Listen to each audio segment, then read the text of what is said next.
Hi everyone, I'm Yuri Galimidi, and today I want to talk to you about the science of motivation and the practical steps you can take to actually increase your own level of motivation.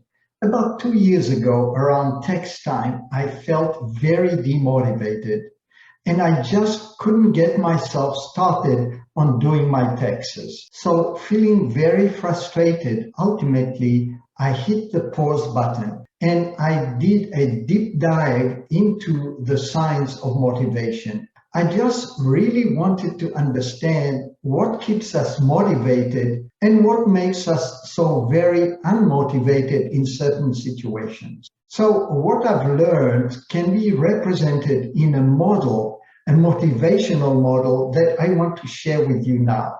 And this model actually includes 5 steps. Number one is the cue or the trigger that actually starts the whole motivational loop going.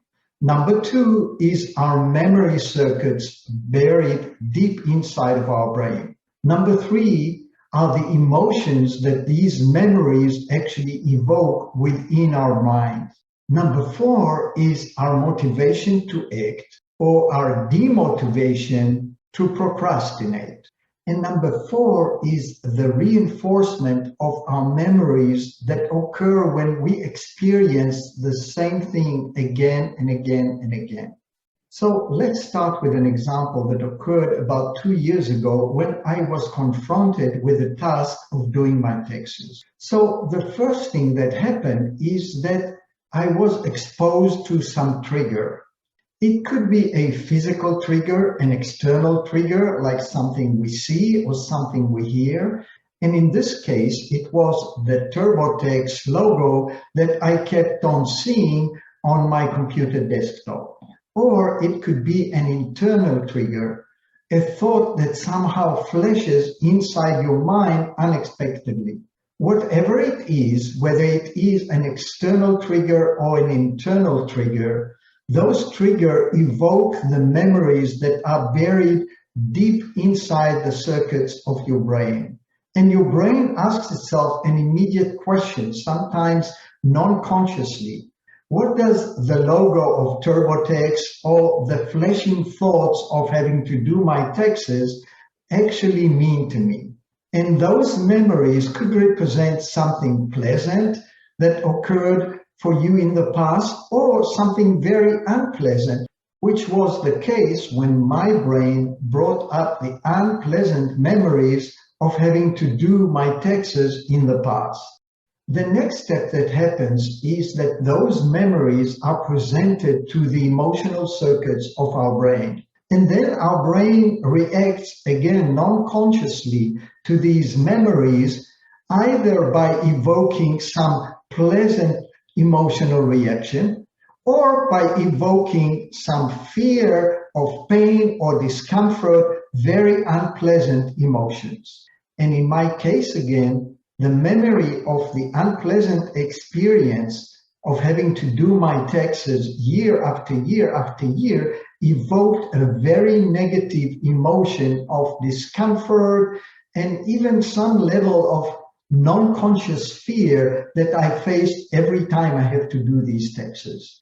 And that negative emotion brought the prefrontal cortex, the executive decision-making part of my brain, to a decision point. That Monday morning, I had to decide, do I actually pick up all my paperwork, open the TurboTax application, and start to work on my taxes, or do I procrastinate again and postpone doing my taxes for another day? If I decided to do my taxes that day, and I again experienced those negative emotions, the memories that those negative emotions would evoke inside of my brain will be reinforced again and buried even stronger and deeper inside of my brain memory circuits. So what can we actually do to turn around a situation where we are demotivated, where we want to procrastinate and not take action, into a situation where we are motivated, And we are eager to start doing these steps. So here is a step-by-step practical approach that you can take to improve your level of motivation when you are faced with those kinds of negative, demotivating situations. Number one, develop your real-time self-awareness. That is to say, get in touch with the negative emotions that you are feeling. Understand what kind of past memories actually evoke these negative emotions and try to get in touch with those negative memories as well. Number two, imagine or actually engineer positive outcomes from this negative situation. And let me give you an example here. So I decided to trick my brain, and what I did is overpaid my estimated taxes for the year so that when I do submit my return to the IRS, it will result in a fat refund tax from the IRS, which will make me very, very happy. So I turned an experience that involved very negative emotions into one that involved positive emotions, as my expectations of this fat refund tax from the IRS grew stronger and higher and higher. The next practical step is to practice. Practice, practice, practice.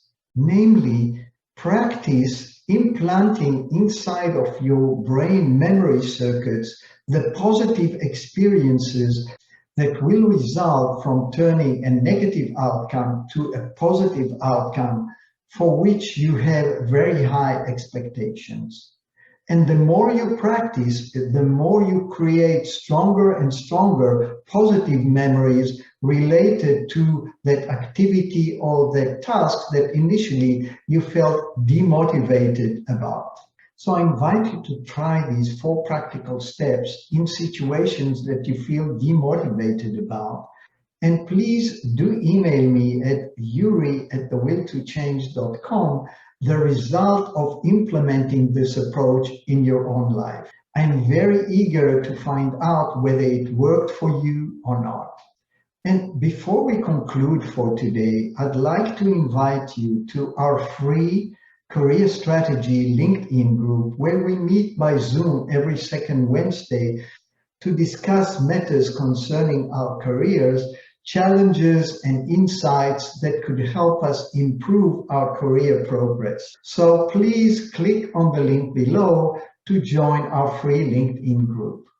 Additionally, I'd like to invite you to learn about our 6 weeks Competitive Career Roadmap course.